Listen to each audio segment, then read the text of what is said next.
La question concerne aussi bien la France pour ses liens étroits avec le Liban qu'Israël, voisin immédiat du pays du Cèdre. La reconstruction de Beyrouth, ravagée par une explosion en août, va coûter 2 milliards et demi de dollars. Shawki Freira, bonjour. Oui, bonjour. La communauté internationale est donc obligée de mettre la main à la poche. Est-ce que ça va renforcer la pression sur le Hezbollah au Liban?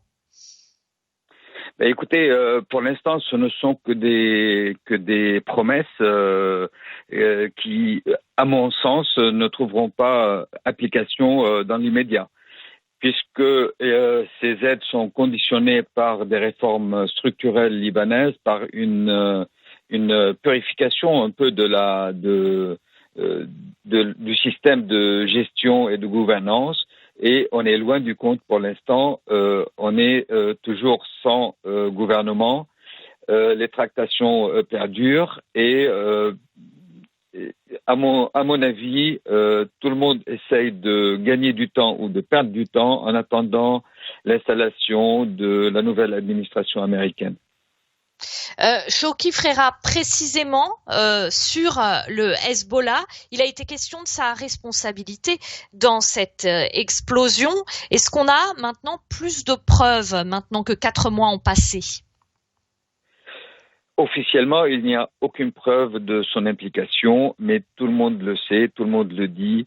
Le Hezbollah a stocké des armes, le Hezbollah a stocké des missiles de longue portée, des missiles à guidage très précis. Il a stocké le nitrate d'ammonium. Il en fournissait d'ailleurs le régime syrien à travers le port de Beyrouth pour fabriquer ces barils explosifs. Et donc, c'est là où intervient la responsabilité au moins morale du Hezbollah et surtout son contrôle des douanes et la corruption tout azimut de toute la sphère politique et économique libanaise. Donc, sa responsabilité est indirectement engagée. Shawki Freira, comment réagissent les Libanais d'abord à ce plan pour reconstruire Beyrouth qui devrait donc coûter 2 milliards et demi de dollars, à cette aide promise, et aussi à la responsabilité du Hezbollah? Il y a eu des manifestations à un moment contre le Hezbollah au Liban. Où est-ce qu'on en est maintenant? Écoutez, le Hezbollah, il fait taire les manifestants par la force. Hier, il a porté plainte contre l'ancien secrétaire général de l'Alliance du 14 mars, donc Fares Saïd, qui avait accusé le Hezbollah d'être à l'origine de l'explosion du port. Il a également porté plainte devant la justice, et c'est une première, contre le site d'information des forces libanaises, pour avoir relayé notamment Fares Saïd et les accusations de sa responsabilité. Donc aujourd'hui, les Libanais n'accordent aucune confiance à leur système et du coup ne croient pas trop aux promesses internationales, justement parce que ces promesses sont conditionnées. Les promesses ne seront pas débloquées tant que le Hezbollah n'est pas mis à l'index et mis hors du gouvernement, alors que le Hezbollah tient à garder au moins 3 ministères, notamment la santé, pour pouvoir gérer tout le trafic de médicaments, notamment avec l'Iran. Donc voilà, les Libanais ne sont pas dupes, ils savent que les choses se détériorent à vue d'œil. Le PIB, il y a une décroissance de l'ordre de 20% prévue pour l'année prochaine. Dans quelques mois, il n'y aura plus de réserves à la Banque centrale, ni pour payer les salaires, ni pour importer médicaments, carburant et farine. Donc voilà où ils en sont. Shawki Freira, je vais vous poser une question. Elle peut sembler peut-être naïve ou un peu directe, mais pourquoi, pour le Liban, c'est si difficile de se débarrasser du Hezbollah? Parce qu'il a constitué un État dans l'État.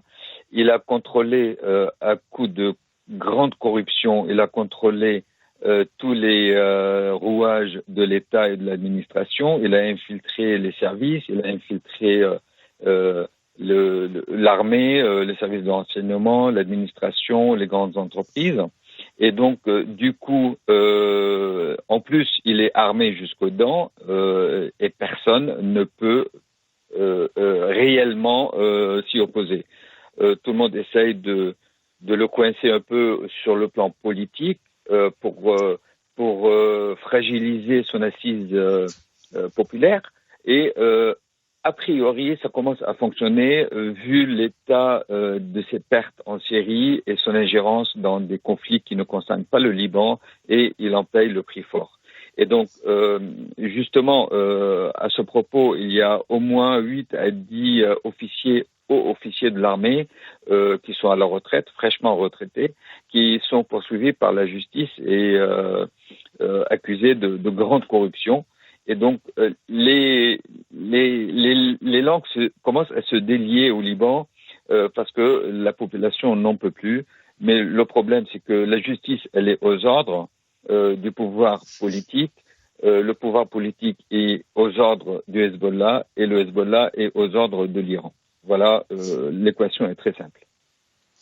Est-ce que le fait que ces aides internationales soient conditionnées à une restructuration du pouvoir au Liban et donc au fait que le Hezbollah soit évincé, est-ce que ça peut provoquer un sursaut dans le pays susceptible de faire partir le Hezbollah du pouvoir?